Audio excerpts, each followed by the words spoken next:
Vēl jūnijā mūsu skatītājiem stāstījām par bēdīgo Kalkūnu centra situāciju. Atgādinām, ka Labklājības ministrija 2019. gadā šo centru grasās slēgt. Latgales pašvaldību vadītāja dara visu iespējamo un neiespējamo, lai novērstu šos ministrijas plānus. Tomēr 16. jūlijā vienā no Daugavpils pilsētas portāliem tika publicēta intervija ar Saeimas deputātu no Saskaņas partijas Andreju Elksniņu, kurš vainoja pilsētas un novada pašvaldību vadītājus bezdarbībā. Pie tam no Elksniņa vārdiem vienīgie, kas ir gatavi aizstāvēt centru un tā intereses, ir Saskaņas partijas deputāti. Bet šķiet Elksniņa kungs vai nu nezina, vai arī nevēlas zināt, ka ne tikai pilsētas un novada dome, bet arī citas Latgales pašvaldības jau sen cīnās pret centra slēgšanu. Mēs maija mēnesī uzzinājām, ka Kalkūnu bērnu nams tiks likvidēts 2019. gadā. Tāpēc mēs kopā ar Daugavpils pilsētas mēru Jāni Lāčplēsēs mēs tikāmies 6. jūlijā ar ministru, Labklājības ministru Rēru. Šī nedēļā 5. augustā Rēra kungs apmeklēs Daugavpilu un Daugavpils novadu un ļoti ceru, ka mēs viņām parādīsim, ka būs iespēja viņam iepazīties ar Kalkūnu bērnu namu un risināsim šīs problēmas. Tā ka pašvaldība šo jautājumu nav atstājusi kaut kur neskatītu, un mēs esam arī kā pašvaldība par to, lai šīs sociālās aprūpes centrs šeit būtu, lai šīs darba vietas būtu un lai tie mūsu visi klienti, kas šeit ir, lai arī viņi paliktu. Jūlijas sākumā Latvijas premjerministra Māra Kučinska vizītes laikā Daugavpilī Jānis Lāčplēsis viņam sniedza informāciju par bēdīgo Kalkūnu centra situāciju, kā arī izteicās kategoriski pret tā likvidēšanu un lūdza ministram palīdzēt. Spriežot pēc visa, plaši pazīstamais pilsētā ziņu portāls vienkārši ignorē šo informāciju, turpinot maldināt iedzīvotājus. Tā 1. augustā parādījās ziņā ar nosaukumu sadarbības līgumus, kas izraisīja Kalkūnu slēgšanu, parakstīja Dzelbe un Kucins. Šis raksts izsauca asu kritiku no abu pašvaldību pusēm.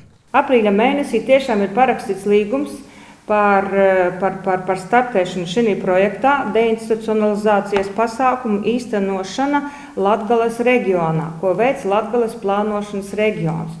Un tas nekādīgi nav saistīts ar Kalkūnu bērna nama šo likvidāciju.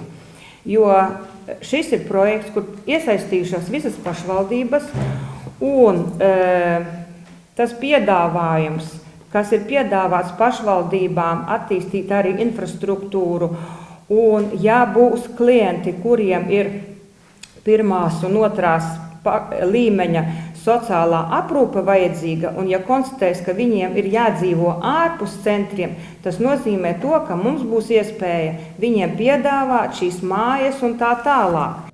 Un kā tika noskaidrots, lēmumu par šī līguma parakstīšanu Daugavpils pilsētas domē pieņēma visi deputāti. Šobrīd es pateikšu, ka tie ir klaji meli no tiem deputātiem, kuri uzstājas, tie ir klaji meli no portāla, kurš uzstājas par to, un, protams, ka tie ir klaji meli, ka Pēteris Dzelbe vai Arvīds Kucins vienpersoniski ir pieņēmuši lēmumu parakstīt šī centra slēgšanu. Protams, ja mēs atskatāmies mazliet vēsturē, tad ir deputātu lēmums, Daugavpils pilsētas domes deputāti, visi ir lēmuši par sadarbības līguma noslēgšanu ar Latgales plānošanas reģionu, kurā ir noteikts, ka Latgales plānošanas reģions izstrādā deinstitucionalizācijas plānu visam Latgales plānošanas reģionam, kamēr gāja saruna par deinstitucionalizācijas plāna izstrādi vai kaut kāda veida līguma slēgšanu ar Latgales plānošanas reģionu par kopēju redzējumu, kā tas notiks Latgales reģionā.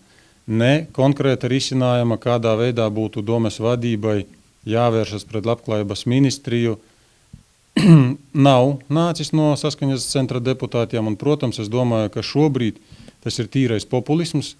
Zināšanai 28. aprīlī kārtējās sēdes laikā Daugavpils domē tika pieņemts lēmums sadarboties ar Latgales plānošanas reģionu deinstitucionalizācijas projekta ietvaros.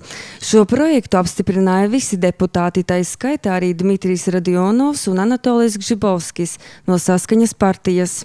Tas nozīmē, ka skandalozie materiāli, ko izplata Andrejs Elksniņš, kārtējo reizi izrādās par meliem, bet portāls tos publicējot maldina savus lasītājus.